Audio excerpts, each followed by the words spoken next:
Hello and welcome to Hawksong Weaving. I'm a disabled weaver, and today I'm showing the results of some experiments with my adaptive warping method, letting you know what worked for me, what didn't work for me, and hopefully giving some ideas for your own adaptive warping experiments. I hope you enjoy. Life takes odd turns, but even tattered and worn yarn still has value. Tired joints and health flares don't have to stop the journey. Welcome to Hawksong Weaving, where all our paths are a little bit warped. So to preface on why I use an adaptive warping method in the first place, I have hypermobile Ehlers-Danlos syndrome, which has cascaded into postural orthostatic tachycardia syndrome. So for time's and brevity's sake, know that I have joints that don't work, and if I shift positions too quickly, I get pre-syncope or pre-fainting symptoms. All of this comes with chronic pain, so for a lot of reasons, a traditional warping board doesn't make sense for me, along with being really expensive and taking up a lot of space in my small studio. So I use an accordion coat rack as my warping board. It's nice and neat, it contracts into a nice smaller space, and I can adjust it as I need to.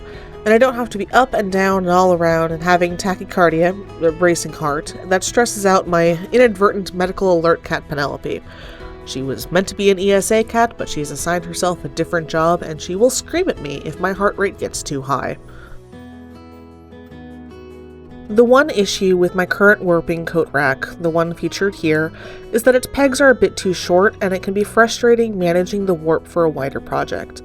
The warp tends to bunch up on itself and can pop off, all of which leads to frustration breaks and a cranky weaver. So I'd been on the lookout for another accordion coat rack that had longer pegs for a while, and finally I came across this one at the small thrift store just down the street from me. I love that place. The employees know me by sight, they keep all the tiny balls of donated yarn that they can't sell, and every few weeks I go in and get a bunch of yarn in a garbage bag for about $25. They're also a charity shop, so the funds go to the same hospital that I go to, so it's a win-win. I was really excited to get this one, as it's got the longer pegs that I wanted, but I quickly realized that the base was much thicker than my previous warping accordion, which wasn't ideal. I was on the struggle bus for a bit, being stubborn about keeping it down the same way I had before, instead of adapting. Yes, I'm well aware of the irony and how these metaphors keep smacking me in the face, as a disabled weaver. It's one of the things that I've learned over and over again with my assorted chronic illnesses and disabilities. I'll try to be stubborn and push through, only for the universe to smack me in the face with a fish. Metaphorically. I'm not actually being smacked in the face with fish.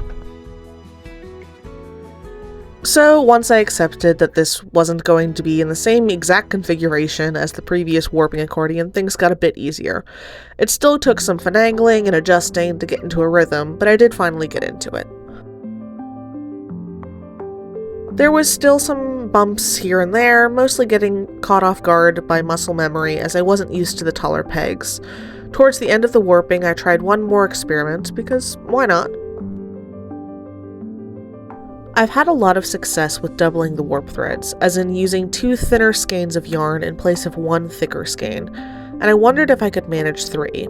I had a 3 skein ball of yarn that I had been planning on using for the weft of this project, so I figured I'd try it out. The 3-ply warp didn't behave any differently to the 2-ply warp during the measuring of the warp, but later on, well, we'll get there.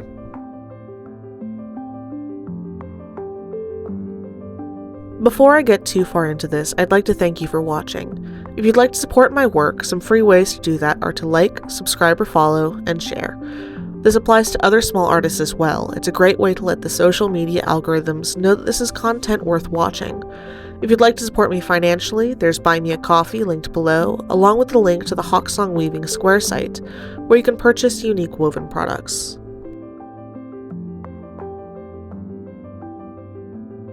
I also now have a Patreon that's linked below. There are currently 4 actual tiers and 1 very silly tier.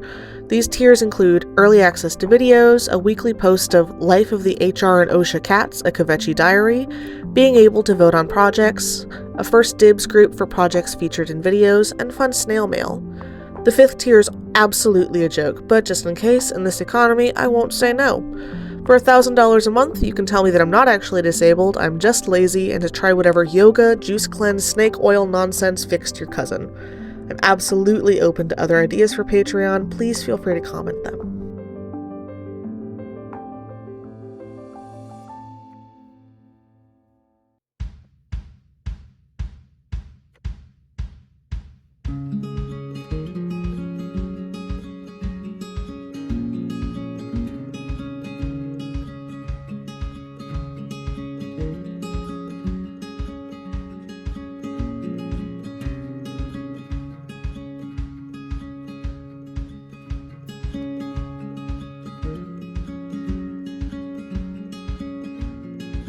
With winding the warp done, experimental 3-ply warp included, I'm lifting up the loom to release the warping board from the loom, gathering the warp threads into one large bundle, and honestly, using the back of my neck to drape them over and keep them tidy and out of the way, while I collapse the new experimental warping board.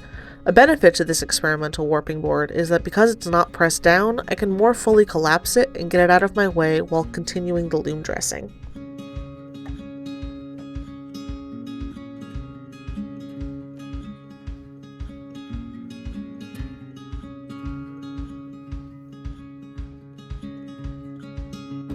I use terry cloth towels to cushion the warp threads. This helps prevent the finished weaving from being tighter at the ends and looser in the middle, creating a sort of sausage profile in the weaving. I only use one terry cloth towel at each end, as if I tried to use more than one, it would get super bulky super quickly. And part of why I love my smaller loom is that it's not too heavy and I can just toss it around, even when I'm having a pain or fatigue day.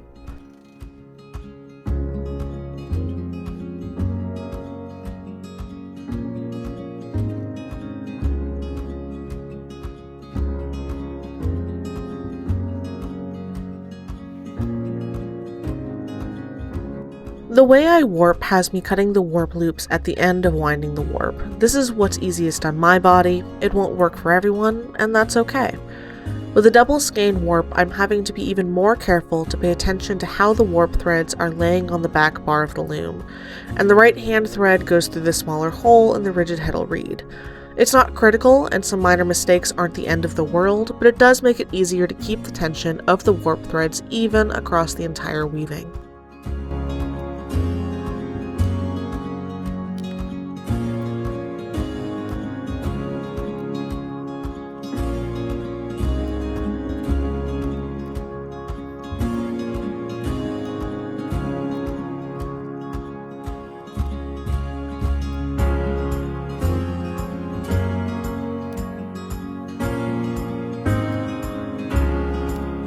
It was really dry today, so the wool yarn was reacting to static electricity and going all over the place. This made the 3-ply warp more difficult for the rigid heddle, but I don't think it would be as much of an issue on a more humid day. Definitely something to consider for future experimentation. Because I wasn't sure what the 3-skein warp was going to do to the tension on that end of the weaving, I decided to do one of my favorite pickup stick weaving patterns, as it tends to be a bit looser of a weave and can let the weft shift around a bit more.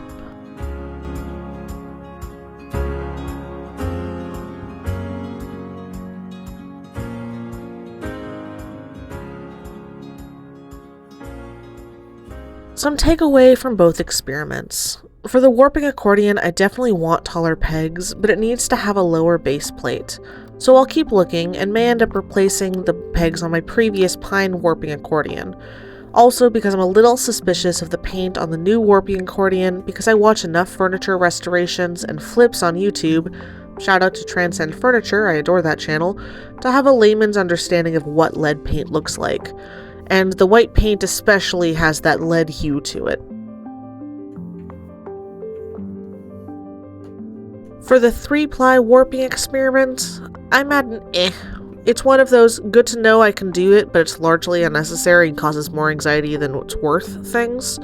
Especially when 2-ply warp works just as well and in most cases a lot better.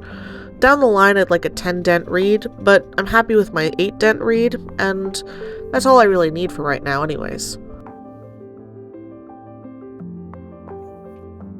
Thank you for coming along as I experimented. I didn't come to my adaptive weaving methods overnight. It took experimentation like this over time, and it took a lot of figuring out how to make my brain take seeming failures as learning experiences. Each body is different, especially when chronic pain and a lifetime's wear and tear on joints are involved. Everyone's life experiences are different, and that shows in what adaptations are needed. But pain doesn't have to stop the journey. I'm so glad for the odd turn that your path took that brought you here. Thank you for spending time with me at Hawksong Weaving, where we're all a bit warped, and I hope you have a truly excellent week.